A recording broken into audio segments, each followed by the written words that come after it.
Hej, hej, nazywam się Piotr Mojsak, a wy jesteście na kanale Mojsak Fototechnik. Dziś porozmawiamy o zjawisku winietowania. Zapraszam do oglądania. Aha, jeszcze jedna rzecz. Jeszcze jedna rzecz, o której prawie zapomniałem. Pamiętajcie, że w tym odcinku, o tutaj, już jakiś czas temu się pojawił. Jest konkurs do wygrania pasek fotograficzny świetny. W tym odcinku jest napisane wszystko, co macie zrobić. Zapraszam do oglądania tego odcinka. Hej.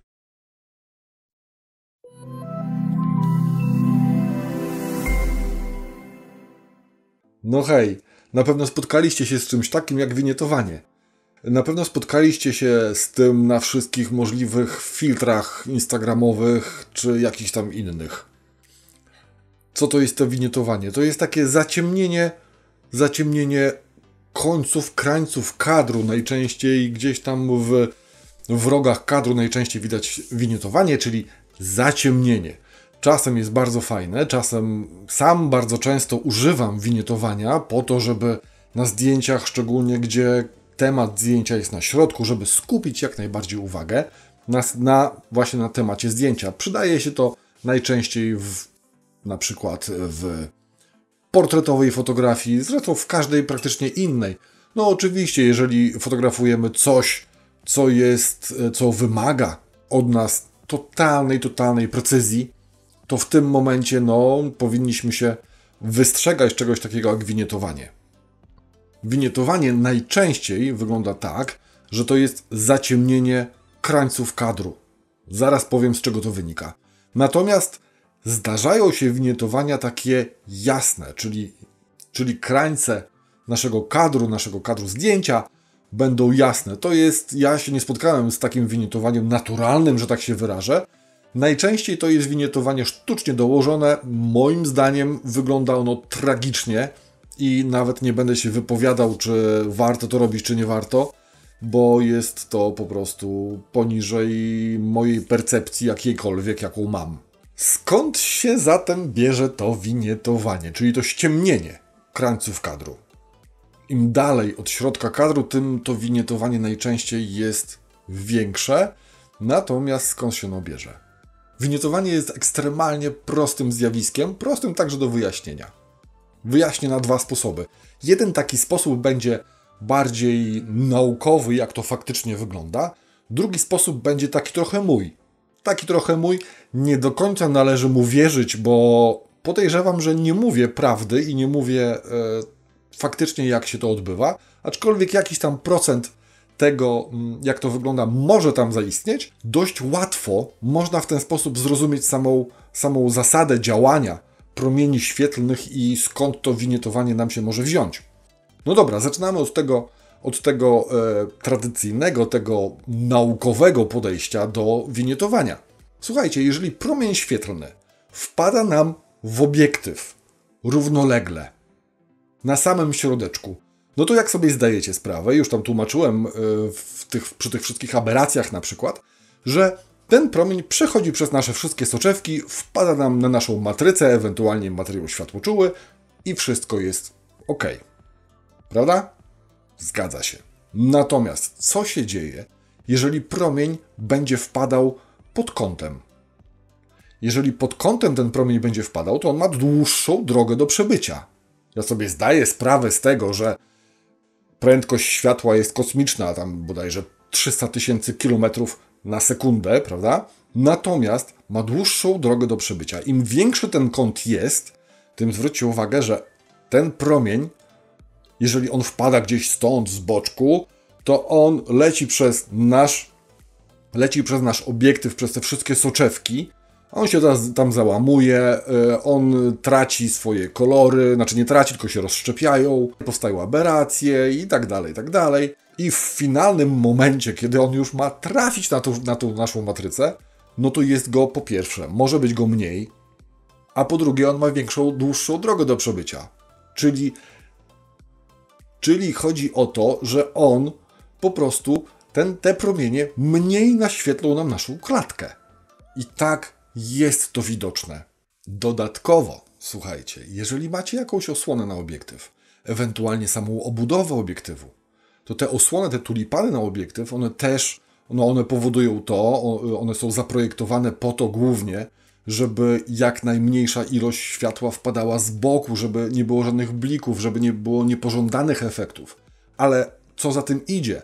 Za tym idzie też to, że właśnie z krańców kadru mniejsza ilość światła wpada nam nasz materiał światłoczuły w dzisiejszych czasach na matrycę cyfrową aparatu waszego. Jeżeli mniejsza ilość światła tam wpada, logicznym jest to, że będzie tam ciemniej.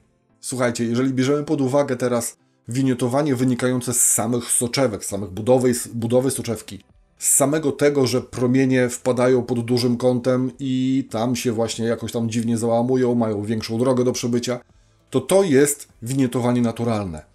W momencie, kiedy mamy jeszcze osłonę na obiektyw, w momencie, jak mamy konstrukcję obiektywu taką, że ona trochę wystaje przed soczewki, to tu istnieje takie pojęcie jak winiotowanie sztuczne, czyli sztucznie producent obiektywu danego ograniczył nam ilość światła wpadającego. Na rogach te tulipany zazwyczaj są tak powycinane, że ich trochę mniej jest. To właśnie jest po to, żeby jak najwięcej tego światła wpadło jednak mimo wszystko do naszego obiektywu i żeby tam nie było jeszcze większego winiotowania.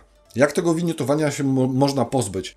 No wy, jak zrobicie już zdjęcie i widzicie to winiotowanie, no to jedynym sposobem tak naprawdę na pozbycie się winiotowania to jest po prostu postprodukcja i tak jak wcześniej opowiadałem, mamy coś takiego jak w programach graficznych usuń winiotowanie, czy ewentualnie możemy w Photoshopie domalować troszeczkę jaśniejszych elementów naokoło obrazu i to winiotowanie zniknie, prawda?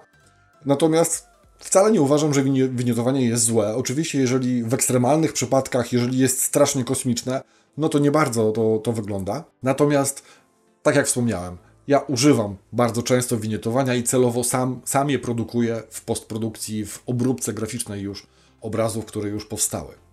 No dobra, a teraz powiem, co ja myślę o tym winiotowaniu.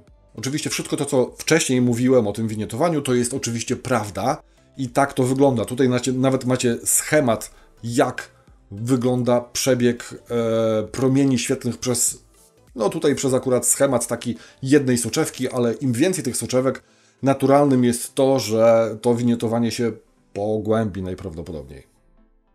No dobra, teraz wyjaśnię Wam, tak jak ja to rozumiem najczęściej. Do tego, co właśnie powiedziałem, możecie dorzucić coś takiego. Wyobraźcie sobie matrycę. Jeżeli macie matrycę, zdajecie sobie sprawę, że to jest jakiś tam kawałek, no prostokącik, prawda, materiału światłoczułego. Każdy piksel na matrycy ma 3 kolory. Najczęściej one są tak ułożone, że jest jeden pod drugim. I teraz sobie wyobraźcie, wezmę sobie telefon, aby łatwiej było można to zobrazować i sobie to wyobrazić. Wyobraźcie sobie, że to jest matryca. Jeżeli weźmiemy tą matrycę tak i ją sobie tutaj przetniemy, to zwrócimy uwagę na to, że nasze piksele to będą takie mini kubeczki, prawda? I teraz zobaczcie, jeżeli jeden promień z aparatu naszego, z obiektywu naszego wpada na środek, te wszystkie nasze promienie, które tam są, wszystkie kolory, wszystko to tam wpada, się rejestruje super. A co się zadzieje, jeżeli to zacznie wpadać pod kątem? Pod kątem jak zacznie wpadać, to zobaczcie, że te promienie mogą nie dojść do samego końca i się zatrzymać na ściance tych kubeczków. I w ten sposób można wyjaśnić, dlaczego także winiotowanie powstaje. Jak sami zauważyliście, pokazałem tutaj kilka zdjęć, na których widać, jak dorzuciłem winiotowanie. Pokazałem też, jak jest przed i jak jest po. Przed winiotowaniem i po winiotowaniu. Zobaczcie, czy to winiotowanie jaśniejsze takie wygląda dobrze. No mi się to kojarzy bardzo, bardzo, bardzo, no nie fajnie. Kojarzy mi się to niestety, no dobra, nie będę mówił jak mi się to kojarzy, bo raczej nie wypada. No i chyba to wszystko. Winiotowanie, jak sami widzicie, jest dość prostym tematem, dość trywialnym tematem. Nie należy chyba się więcej zagłębiać w tej materii. Wiecie skąd powstało, wiecie jak powstaje, wiecie jak się go pozbyć. A właśnie, jak producenci obiektywów się pozbywają tego? Bardzo prosty sposób. Słuchajcie, jeżeli mamy matrycę, która jest takiej wielkości, dajmy na to, i nasz obiektyw rzuca mniej więcej taki obraz, prawda? To czy jeżeli on wrzuci większy obraz, czyli miejsca, w którym winietowanie powstaje, miejsca te będą poza naszą matrycą, więc tego winietowania pewnie nie będzie. I podejrzewam, że właśnie w ten sposób producenci obiektywów pozbywają się w trochę sposób taki oszukany, aczkolwiek działający. Co działa, jest ok. No i myślę co? I myślę, że więcej o tym już nie będę mówił naprawdę. Do zobaczenia za tydzień. Trzymajcie się, hej.